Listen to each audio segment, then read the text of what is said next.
이야기에 대해서 오늘 말씀의 주제는 나사로야 나오라 하는 주제로 우리 하나님의 말씀을 계속 듣도록 하겠습니다. 우리 오늘이 이제 2023년 부활 주일입니다.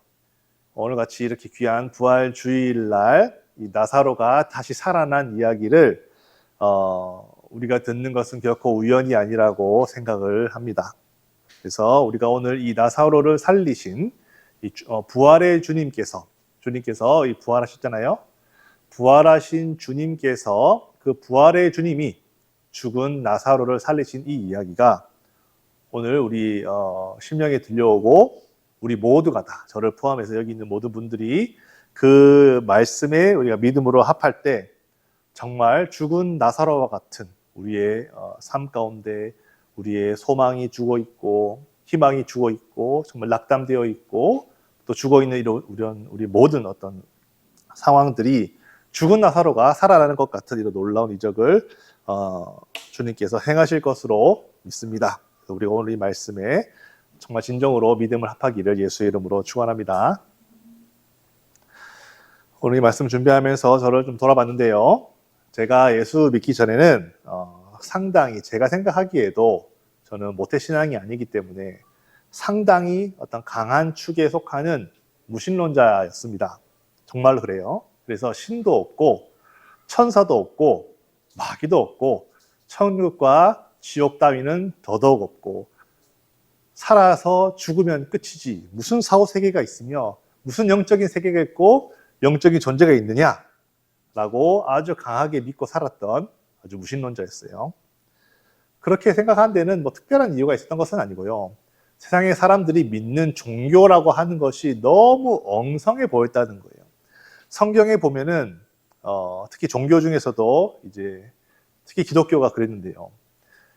성경에 보면은 하나님이 세상을 창조한 이야기, 뭐 노아가 하나님이 홍수로 세상을 멸하신 이야기, 뭐 요나가 물고기 뱃속에서 3일을 살았던 이야기, 이런 말도 안 되는 이야기들을 소위 경전이라고 하는 성경에 기록을 해놓고 그것을 믿고 매주간 가서 예배를 드리고 정말 그것을 옛날에 일어났던 전설로 믿는 것이 아니라 정말로 하나님 말씀을 믿는 것을 보고 나는 절대로 저렇게 돼서 안 되겠다. 나는 절대로 저렇게 미친 사람이 되어서는 안 되겠다라고 어렸을 적에 그렇게 생각했었어요. 그러니까 제가 아주 강한 무신론자로 살았어요. 그 성경에 나오는 이야기 중에서 가장 제 마음을 어렵게 하고 가장 믿을 수 없었던 이야기가 바로 죽은 사람이 살아났다라는 이야기예요. 죽은 예수가 십자가에 달려서 완전히 죽었다라고 하는 그 사람이 3일 만에 무덤에서 부활해서 나와서 승천했다라고 하는 이야기가 제가 믿지 아니하는 저의 눈으로 보기에는 얼마나 한심해 보이는지 말도 못했어요.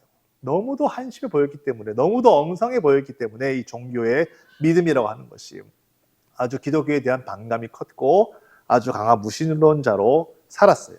저희 집안은 불교 집안이었기 때문에 불교 서적들을 좀 접할 기회가 있고 할머니나 이런 분들로부터 이제 불교 이야기를 들은 적이 있는데 상대적으로 기독교에 비해 종교 자체를 저는 다 싫어했지만 기독교에 비해서 불교는 제가 어린 생각에도 아주 합리적으로 다가왔어요.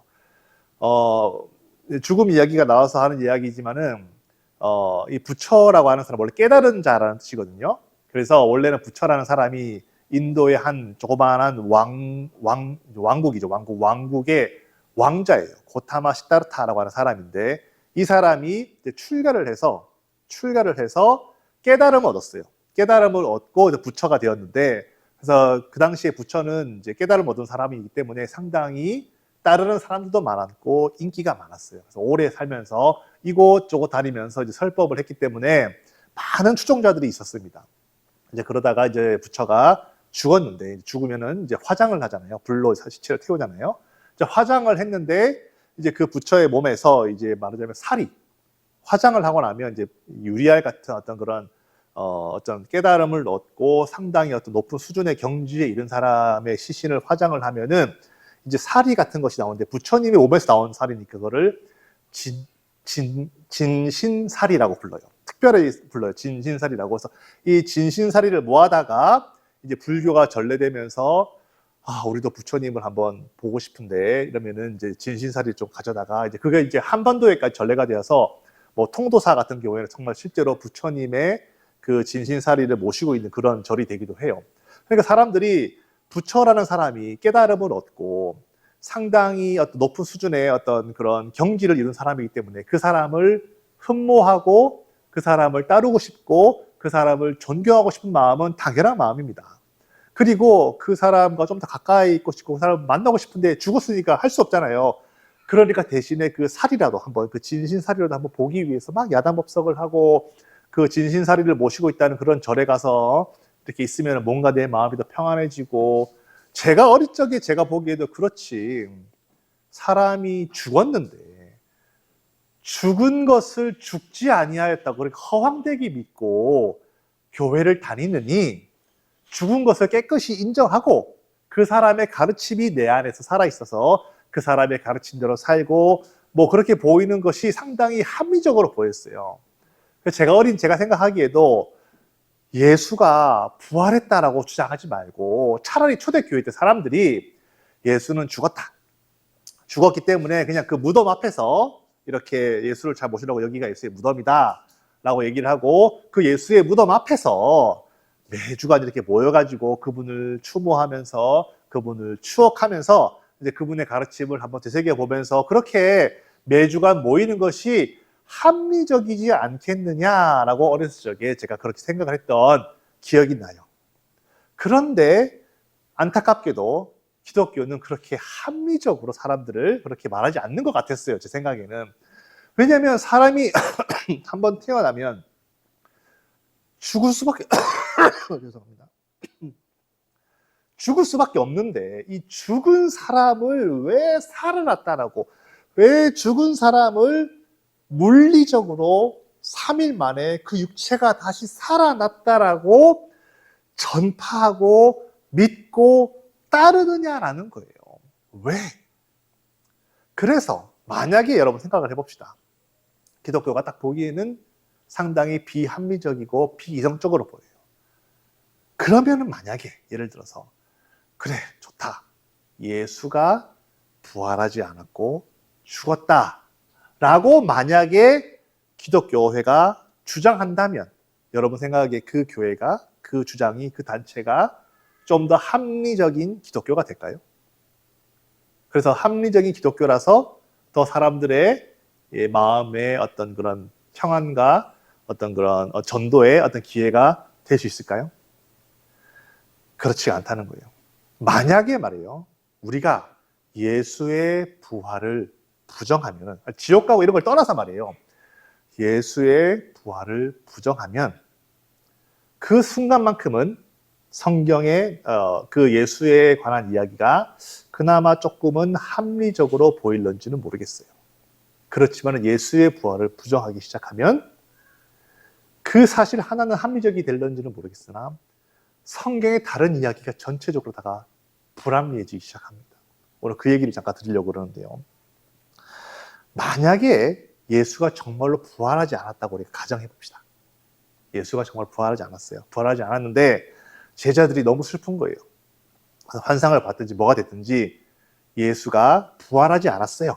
죽었습니다. 하지만 시체를 숨겨놓고 예수가 정말로 부활했다라고 주장하기 시작했다면, 그들의 주장이라면 성경의 기록이 정말 더 불합리해지기 시작합니다. 왜 그러냐면 잘 보세요. 이 제자들이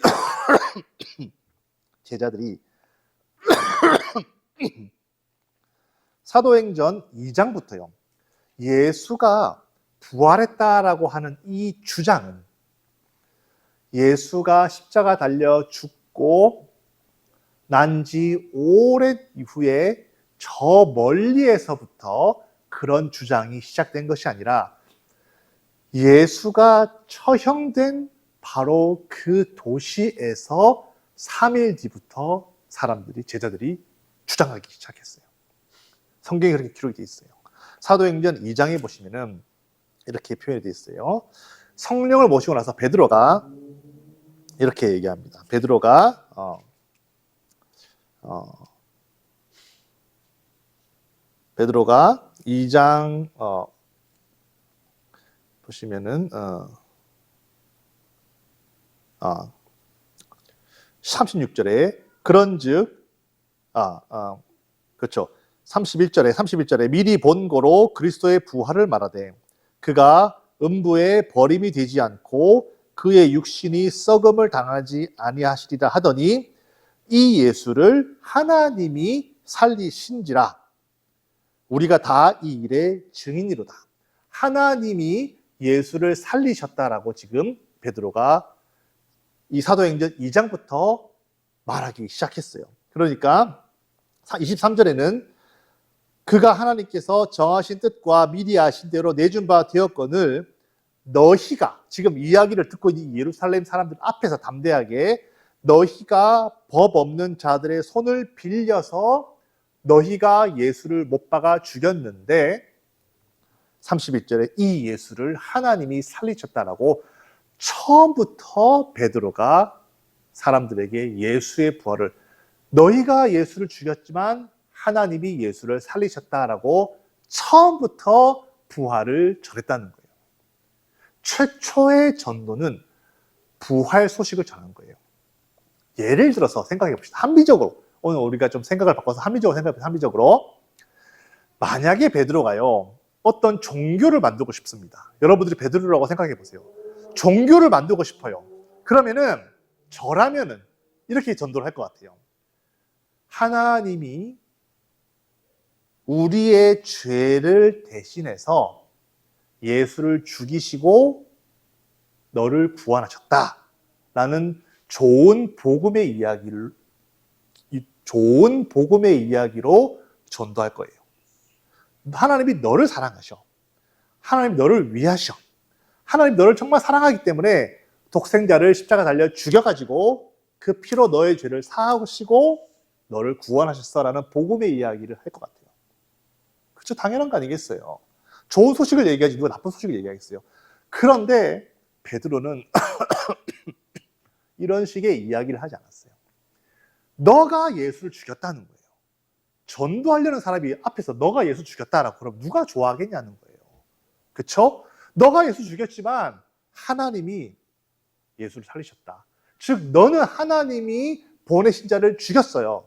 너는 하나님이 보내신 자를 죽였지만 하나님이 이 예수를 살렸다라고 얘기를 하는 거예요. 부활의 이야기를, 너가 죽인 예수를, 너는 하나님 편이 아니야. 너는 마귀의 편에 서서 예수를 죽였지만 하나님이 그 예수를 살리셨어라고 부활 사건을 전도한다는 거예요. 만약에 포교하는 사람 입장에서는 이런, 너 하나님 편 아니야. 너 마귀 자식이야. 너가 예수 죽였잖아. 그런데 하나님 살리셨다? 이렇게 말하는 건 사실 전도하려고 하는 얘기가 아니에요. 그냥 사실을 얘기하는 거예요. 사실을. 생각해 보세요. 누가 전도받는 사람이 그런 얘기 듣고 기뻐서 나 예수 믿어야지 이렇게 하겠냐는 거예요. 지금 베드로의 말 자체가 상당히 불합리하다는 거예요. 정말로 베드로가 부활을 경험하지 않고 예수의 부활을 체험하지 않았다면 결코 할 수 없는 말이 오늘 이런 말이라는 거예요. 뿐만이 아니라 지금 이 베드로가 이 복음을 전하는 곳은 어디입니까? 예루살렘입니다. 만약에 예수의 부활의 이 소식이 이 예루살렘 무엇입니까? 예루살렘은 예수가 십자가에 처형당해서 죽은 도시입니다. 아직도 지금 겨우 3일 지났어요. 그리고 지금은 이제 성령 보였으니까 50일 지난 상태입니다. 50일. 그러니까 예수의 십자가 사건으로부터 그래봐야 한 두어 달도 안 된 시점입니다. 그러니까 여기에는 여전히 예수를 십자가에 못 박은 군병이 여전히 예루살렘 도시를 돌아다니고 있고, 예수를 십자가에 찔러 죽이려고 사주한 대제사장 무리들이 여전히 예루살렘에서 눈 시퍼렇게 뜨고 살아있는 곳이에요. 그런데 이런 장소에서 예수의 부활을 전한다는 것은, 생각해 보세요. 만약에 저 멀리 갈릴리나 나사렛같이 저 먼 동네에서 예수의 십자가 처형을 그냥 귀로만 듣고 실제로 눈으로 보지 못하고 예수를 죽인 사람과 아무 상관이 없는 그런 도시에서부터 예수가 정말 살아나셨다 이렇게 말하고 사람들을, 만약에 내가 예수가 부활하지 않았는데 내가 예수가 부활했다라고 속이려면은 차라리 먼 도시에 가서 거기서부터 사기를 치는 것이 합리적이지, 지금 예수를 칼로 그러니까 십자가 달려 죽이고 그 옆구리에 창 찌르고 그 손에 못 박은 그 사람이 시퍼렇게 살아있는 지금 바로 사형을 집행한 집행인들이 있는 바로 그 장소에서 예수가 살아났다라고 주장하는 것은요, 이거 상당히 비상식적인 일입니다. 그렇지 않습니까? 만약에 예를 들어서 내가 예수를 사형을 집행을 했는데, 예수를 사형 집행을 했는데 죽지 않고 살아있다면 이건 사형 집행을 한 것이 아닙니다. 그럼 다시 잡아다가 죽여야 되는 거예요. 실제로 그런 일이 있었어요. 그 박효진 장로라는 분이 계세요. 그 이제 교도소에서 아주 간수 생활을 오래 하신 분이신데요. 그분이 이제 하는 얘기를 제가 들었는데, 유튜브에 들었는데, 실제로 90년대 초에 그분이 이제 사형수 이제 입회해가지고 사형수니까 이제 교수형에서 사형을 시켰어요. 90년대 초에. 그래서 이제 의사 2명이 입회해서 10분에서 20분 가량 이제 다 이제 체크를 하고 법적으로 사형 집행 완료. 이 사람은 죽었다. 이제 그래서 선언을 했어요. 했는데 이제 이 사람이 죽기 전에 이제 자기 안구를 기증하기로 이제 서약을 한 거죠. 그러니까 사형 선고 이제 내리고 사형 집행에 사형 완료 다 한 다음에 이제 안구를 적출을 해야 되니까 밑에 있는 이제 병원으로 이제 수술대로 옮긴 거예요. 옮겼는데 그 자리에서 갑자기 사람이 벌떡 일어난 거예요. 죽은 사람이. 그래서 죽은 사람이 벌떡 일어나가지고 숨을 헥 돌이키니까 그 사형 그 집행했던 그 교도소가 발칵 뒤집어진 거예요. 그래서 상부에 전화해가지고 야, 이게 어떻게 됐습니까? 이게 되면 어떻게 됩니까? 어떻게 사형 집행을 해야지. 그래서 뭐 교수형 들려가 죽었다고 선고가 내려지고 이제 수술대 올라갔다 사람 다시 잡아다가 다시 목매달아 죽였다는 거 아니겠어요? 사형을 집행했는데 그 사형 당한 사형수가 살아있으면 다시 잡아다가 다시 사형시켜야 되는 겁니다. 그렇다면은 이 베드로와 제자들이 예수가 살아났다라고 얘기를 할 것 같으면 여기에서는 절대로 하면 안 되는 거예요. 예루살렘에서 절대로 하면 안 되는 이야기인 거예요. 저 멀리 가서 야, 얘 사실은 너희가 죽은 지 얼마 예수 살아나셨어. 부활했어. 라고 저 멀리 가서 나사렛이나 갈릴리 같은 그런 동네 가서 그런 소문이 먼저 퍼져야지. 지금 예수를 죽인 사람들이 버젓이 돌아다니는 여기에서 예수 살아나셨다라고 말하는 것은 상당히 비합리적이라는 거예요. 예수의 부활을 부정하기 위해서, 그러니까 예수의 부활이 없다라고 합리적으로 설명한다면 이 사도행전의 이 이야기는 정말 비합리적인 이야기가 되어버리는 거예요. 뿐만이 아니라 이 예루살렘이라고 하는 이 시점이요, 예수가 십자가 달려 죽고 3일 만에 부활하신 다음부터는 예수의 부활을 증인, 예수 부활의 증인들이 그러니까 십자가 달려 죽은 3일 때부터 막달라 마리아라든지 예수의 제자들이라든지 이런 사람들이 정말로 십자가 달려 죽으신 바로 그 예수가 살아난 것을 내가 보았다. 즉 부활의 증인이 예수가 십자가 달려 죽은 지 3일째 되는 때부터 예수의 부활을 직접 목격한 사람들의 목격담들이 계속 나오고 있는 거예요. 만약에 예수가 정말로 부활했다라는 얘기를 날조, 꾸며가지고 자기네들 종교로 해서 배부르게 먹고 살려고 작정을 했다면 예수가 십자가 달려 죽은 지 적어도 한 10년에서 15년쯤 지나서 사람들의 기억이 좀 가물가물해질 때, 그때 얘들아 너희들은 몰랐겠지만 실제로 예수가 살아나셨어. 그거 우리가 다 봤지. 15년 전에 일어났던 일이니까 사람들 기억이 가물가물한 거예요. 그래서 사기를 치려면 그렇게 쳐야지.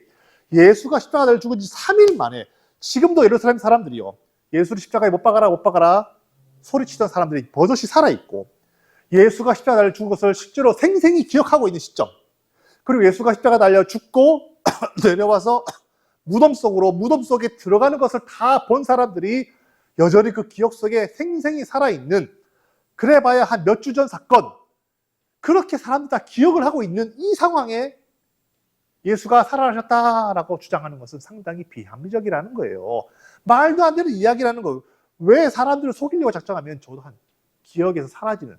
사람들의 기억에서 사라지는 한 1년이나 2년, 한 5년, 10년 좀 한참 지난 뒤에서나 사실은 엘비스 프레슬리 살아있다더라, 이런 식으로 얘기를 할 수 있는 것이 엘비스 프레슬리라고, 지금도 뭐 살아있다고 믿는 사람도 있잖아요. 옛날에 유명한 가수들이니까. 그런 것처럼 그 사건이 일어난 이후로부터 한 몇 년쯤 한참 지난 후에 사람들의 기억에서 사라져갈 때쯤 예수가 살아나셨다라고 주장하는 것이 합리적이지, 지금 이 예루살렘에서 예수가 무덤 속에 들어가는 것을 직접 본 사람들이 여전히 생생히 기억을 하고 있는데 예수가 살아나셨다 라고 거짓 주장하는 것은 말이 안 된다라는 거예요. 그러니까 정리하자면은 예수가 부활하지 않았다면, 예수가 정말로 부활하지 않았다면, 예수가 부활하지 않았는데도 예수가 부활했다라고 증거, 즉 정말 클레임, 주장하려면 가장 해서는 안 되는 도시에서, 이 예루살렘이라는 도시에서 가장 하면 안 되는 시점, 아직도 예수를 십자가 달아 죽고 무덤 속으로 들어간 그 기억이 생생히 남아있는 바로 그 시점에 가장 예수가 부활했다라고 주장하면 안 되는 사람들이 지금 주장하고 있는 거예요. 왜냐하면 예수가 십자가 달려 죽는 시점에는요, 제자들이 다 도망갔습니다. 베드로 같은 경우는 지금 예수를 3번이나 부정하고 도망가서 숨어가지고 예수를 잡아 죽인 그 로마 사람들이나 뭐 대제사장 무리들이 혹시라도 휩쓸려가지고 그 사람들 손에 붙잡혀가지고 죽지 않을까? 벌벌벌 두려움에 떨면서 다락방에 숨어가지고 계속 덜덜덜 떨고 있었던 바로 그 사람들이 도대체 갑자기 무슨 일을 겪었는지 모든 제자들이 다 예루살렘으로 뛰쳐나와가지고 예수가 부활하셨다 소리치고 있는 거예요. 여러분, 아니 조금 전까지 예수가 죽을 때 자기는 죽을까봐 벌벌벌 떨고서 두려워가지고 꽁꽁 숨어있던 사람들이 예수가 부활하지도 않았는데 갑자기 뭐에 미쳤는지 12명이 11명이 다 뛰쳐나와가지고 예수 부활했다고 소리치는 이런 상황이 과연 합리적이지 않은 거예요.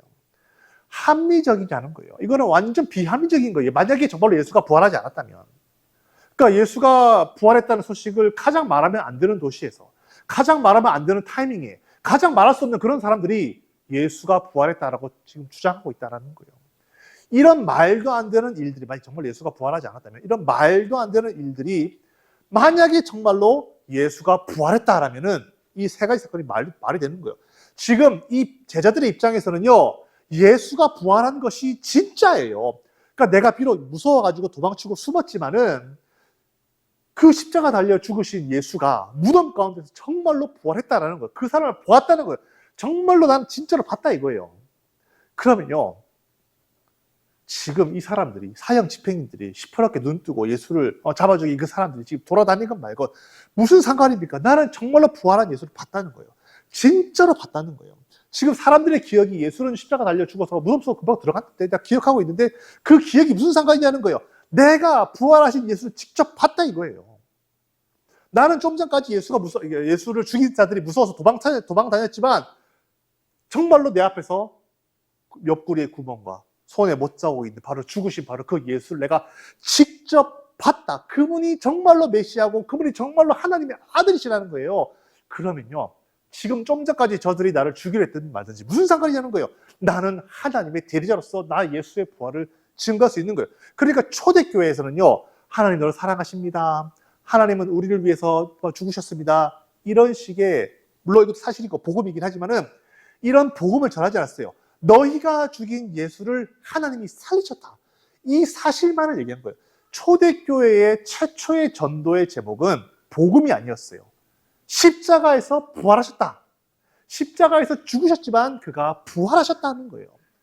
오직 부활 사건만을 초대교회에서는 전했어요. 너희들이 죽인 예수를 하나님이 살리셨다. 너희가 죽인 예수를 하나님이 살리셨다. 너희가 죽인 예수를 하나님이 살리셨다. 신기하게도 하나님 너를 사랑하십니다. 하나님 우리를 좋아하십니다. 하나님 우리를 위하십니다. 이런 말 한마디도 안 했는데 너희들이 죽인 예수를 하나님이 살리셨다라고 그렇게 사실만을 이야기하는데 3,000명이 막 회개하고 돌아오고요. 5,000명이 막 회개하고 돌아오고 예루살렘 교회가 막 성장했습니다. 바로 부활 사건이라고 하는 것은 그렇게 능력이 있다라는 거예요.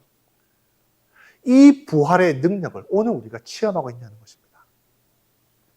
이 부활 사건은요, 예수가 2000년 전에 죽음을 극복한 이야기로 끝나지 않습니다. 이 마태복음, 마가복음, 누가복음, 요한복음 중에 오직 마태복음만 아주 신기한 이야기를 기록을 하고 있어요. 예수가 십자가에 달려 죽으시던 바로 그 순간에 우리 마태복음 볼까요? 마태복음 27장. 신기한 일이 벌어집니다. 마태복음 27장을 보세요. 마태복음 27장 51절 보세요. 50절에 보시면 예수께서 다시 크게 소리 지르시고 영혼이 떠나셨어요. 정말로 예수께서 십자가에 달려 죽으셨어요. 이에 51절에 성소 휘장이 위로부터 아래까지 찢어져 둘이 되고 땅이 진동하며 바위가 터지고 52절에 무덤들이 열리며 자던 성도의 몸이 많이 일어나되 예수 부활 후에 그들이 무덤에서 나와서 거룩한 성 예루살렘 성이죠. 들어가서 많은 사람에게 보이니라. 지금 마태복음만 이 놀라운 사실을 기록을 하고 있어요. 예수가 십자가 달려 죽으실 때, 즉 우리 인간의 모든 원죄와 모든 죄가 해결되던 바로 그 순간에 이미 예수 안에서 잠자던, 즉 예수 안에서 죽은 성도들이 지금 묻혔을 거 아니에요. 그들이 예수가 죽는 순간에 무덤 속에서 살아났습니다. 성도들이 살아났어요. 그리고 무덤 속에 가만히 있다가 예수가 부활하셔서 토요일 날 안식일 아침이죠. 주일 아침이죠. 주일 아침에 예수께서 부활하시고 나오셨을 때 그들이 비로소 무덤 속에서 이제 나와가지고 살아있는 동안 그들 무덤 속에 있어요. 있다가 나와가지고 예루살렘 성에 들어가서 나 죽었는데 살아났다라고 예수가 부활하던 그날에 다른 성도들도 같이 부활해서 예루살렘 성에 있는 많은 사람들에게 자기가 죽었지만 살아났다는 이야기를 한 거예요. 이거는 예표입니다. 실제 일어난 일이지만 예표입니다. 무슨 예표냐면 예수의 부활, 예수가 부활하면은 여러분과 저도 똑같이 부활한다라는 거예요. 예수가 부활의 첫 열매고, 첫 열매라는 것은 두 번째, 세 번째, 네 번째 열매가 있다는 것입니다. 그러니까 예수가 부활하셨으니까 정말로 이것이 사실이니까 이것이 하나의 증거가 되어서 여러분과 저도 비록 이제 한 7, 80년 뒤에는 우리가 다 이 세상에 없겠지만 우리가 잠을 자겠지만 우리의 영혼은 낙원에 있다가 호련히 변화돼서 영원히 썩지 아니하는, 영원히 변치 않는 영원한 육체를 입고 부활한다라는 거예요. 이건 하나의 예표입니다. 여기서 다시 살아난 사람들은 다시 또 흙 속으로 돌아가겠지요. 왜냐하면 영원한 부활은 아니니까. 그렇지만 하나의 예표지요. 예수가 부활할 때 성도들도 함께 부활한다는 거예요. 그러니까 여러분과 저도 고린도전서 15장에 나오는 이야기처럼 예수가 부활하셨으니 이것이 하나의 증거가 되어서 신령한 육체를 입고 우리도 다시 부활한다라는 거예요. 그 고백을 지금 마르다가 하고 있는 거죠. 마르다가 지금 이런 말을 했습니다.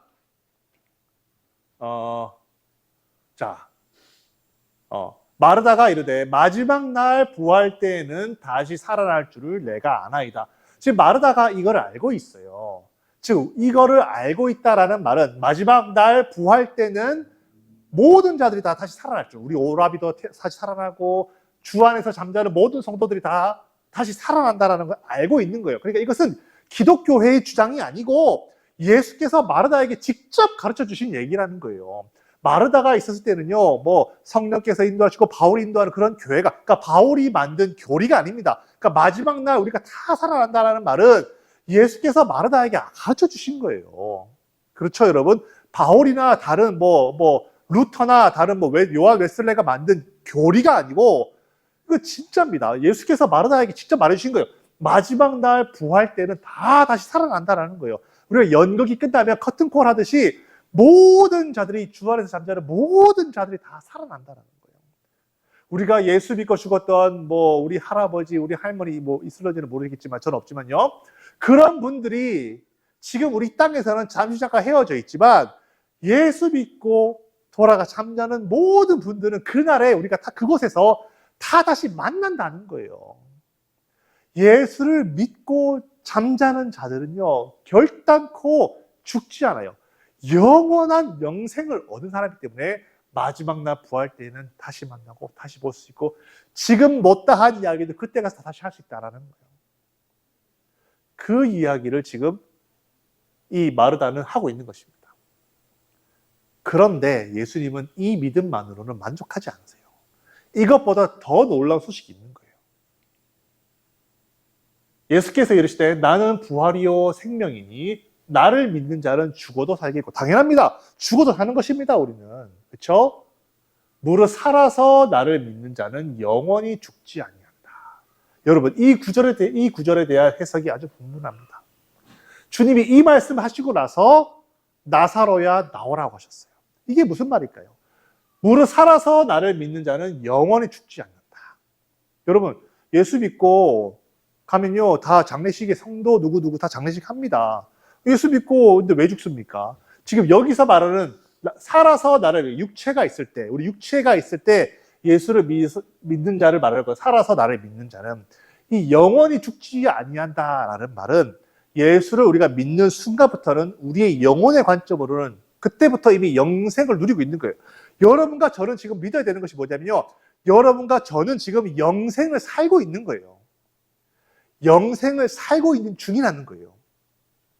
다만 우리가 지금 육체를 입고 있는 이 육체가 흙에서부터 온 육체이기 때문에 영생의 꿈과 이 땅의 꿈이 때로는 싸우기도 하고, 때로는 영생의 능력과 이 땅의 능력이 우리 가운데서 막 스트러글을 일으키기도 하고, 영생의 기쁨과 이 땅에서 주는 일락에 서로 막 혼동되기도 하고, 여러 가지 어려운 상황이 있지만, 그럼에도 불구하고 예수께서 하신 말씀 우리 믿어야 됩니다.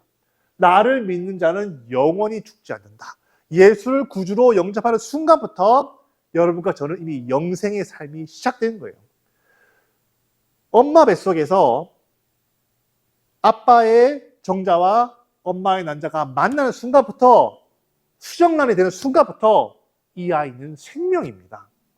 다만 엄마 뱃속에 있느냐 아니면 세상에 나왔느냐의 차이일 뿐이라는 거예요. 예수를 믿는 순간부터 여러분과 저는 생명이 있는 것입니다. 다만 이 땅에 있느냐 새하늘과 새 땅에 있느냐의 차이일 뿐이라는 거예요. 그렇죠? 우리는 영생을 살고 있는 것입니다. 영생을 살고 있는 사람이라면 마지막 날에 우리가 다시 살아난다. 물론 중요한 믿음입니다. 당연한 얘기입니다. 그렇게 우리가 부활을 믿지만요, 그것만이 전부가 아니라는 거예요. 이미 우리는 영생을 살고 있다라는 말은, 영원히 죽지 않는다라는 말은 흑암의 권세, 어둠의 악한 세력의 능력과 이런 파워가 절대로 우리 삶을 좌지우지할 수 없는, 우리는 이미 영생의 삶을 누리고 있다는 거예요. 즉, 지금 나사로가 죽었습니다. 그렇죠? 나사로가 죽었어요. 나사로만 죽었나요? 아니요. 나사로가 죽을 때, 나사로를 이렇게 세마포에 싸고 굴 속에 딱 넣고 굴 문을 딱 닫았을 때, 나사로만 죽은 것이 아닙니다. 나사로를 사랑하는 마르다도, 나사로를 정말 의지하고 큰오빠로 섬기는 마리아도 다 함께 죽은 거예요. 절망 가운데 죽어 있고, 슬픔 가운데 죽어 있고, 괴로움 가운데 죽어 있고, 오빠가 있을 때와 없을 때 정말 하늘과 땅 차이 아니겠어요? 정말 나의 미래는 어떻게 될 것인가 두려움에 쌓여 있고요. 모든 이 흑암의 권세 아래 마르다와 마리아도 함께 묻혀 있는 거예요. 함께 죽은 거나 다름없다는 거예요. 왜? 자식이 죽으면 가슴에 묻는다고 하죠, 부모들이. 그런 것처럼 자식이 죽으면 부모도 같이 죽는 거예요, 사실. 육체는 살아있지만 죽은 목숨과 다름없이 그렇게 괴롭게 산다는 거예요. 그런 괴로움 속에 마르다와 마리아가 있는 거예요. 나사로야 나오라고 했을 때 나사로만 살아난 것이 아닙니다. 나사로가 살아날 때 마르다와 마리아도 함께 살아난 거예요. 함께 흑암의 권세로부터 풀려난 거예요. 함께 영생의 능력에 참여한 것입니다. 나사로야 나오라라고 하는 이 음성을 우리는 들을 수 있어야 됩니다. 주님은 우리에게 이미 정말 이미 우리는 영생이 시작된 삶을 살고 있는 거예요. 하나님의 능력이, 정말 영원한 영생이 우리 삶 가운데 요동치고 있습니다. 그 하나님의 능력이 지금 여러분과 저에게 들려와야 됩니다. 나사로야 나오라 하라는 이 음성이 하나님이 우리에게 하시는 말씀으로 들어야 된다는 거예요. 우리에게 지금 죽어있는 모든 절망과 정말 흑암의 권세 아래 있는 모든 정말 기도응답이 오지 않고 기도응답에 지쳐서 죽어있고 잃어버린 나의 믿음들, 나의 생각들, 나의 불안함들, 나의 걱정과 근심들이 다 지금 흑암의 권세 아래 있다는 거예요. 아니요. 하나님은 우리에게 이미 영생을 명하셨다는 거예요. 오늘 부활절 날 하나님께 우리가 하시는 말씀이, 너는 이미 영혼이 부활해서 새 생명을 얻은, 영생을 얻은 사람이라는 거예요. 그럼 우리 가운데 흑암의 권세, 절망, 근심, 걱정, 이런 흑암의 권세, 악한 마귀의 어둠의 영이 자리 잡으면 안 된다는 것입니다. 그렇기 때문에 하나님께서 오늘 나사로야 나오라, 이 말은 나사로만 살리신 것이 아니라 마르다와 마리아와 믿음 없는 모든 사람들을 구원하신 그런 하나님의 음성으로 듣고 이 나사로야 나오라라는 이 말씀을 들을 때 우리는 천지를 창조하시고 하늘을 만드시고 이 땅을 지으신 전능하신 하나님이 나를 살리시는 말씀으로 들어야 된다는 것입니다. 하나님 우리에게 지금 명령하십니다. 내가 정말 내 안에 죽어있는 나의 믿음들. 때로는 물질 때문에, 때로는 환경 때문에, 때로는 여러 가지 상황과 정말 이런 것들 때문에 내 믿음이 살아는 있지만 정말 중환자실에서 호흡기 꽂고 있는 그런 사람들 마냥 그것도 살아있는 거긴 살아있는 것이죠. 그것도 살아있는 생명이긴 합니다. 죽은 건 아니니까. 그렇지만 그런 사람들의 생명과 중학교와 2학년, 3학년 애들이 하루에 축구 게임을 한 서너 게임 뛰어도 절대로 지치지 않는 그런 망아지 같은 그런 생명과 똑같습니까? 생명이라고 하더라도 중학교 2학년 저도 생각해보면 중학교 2학년 때는 농구 게임을 풀코트로 두세 게임 뛰고도 집까지 뛰어갔어요. 그만큼 체력이 넘쳐가지고 어찌할 줄을 몰랐습니다. 근데 지금은 그렇게 하라 그러면 죽을 것 같아요. 생명이 다르다는 거, 생명 자체가 똑같이 살아있지만 그 넘치는 생명력과 중환자실에서 이렇게 호흡기 꽂고 가만히 누워있는 생명과는 같지 않습니다. 우리가 원하는 생명이 어떤 생명인가요? 하나님이 우리에게 주신 생명은 어떤 생명이냐 하는 거예요. 영원한 생명이라는 것은 중환자실에 들어가지고 콕콕 이렇게 하는 생명이 아니라는 것입니다.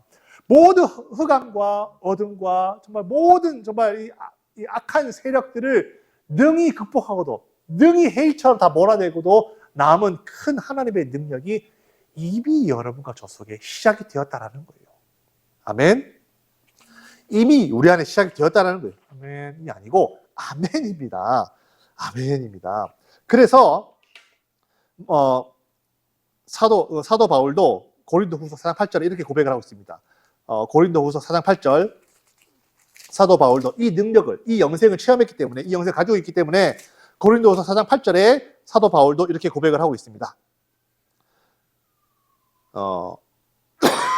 7절부터 볼까요?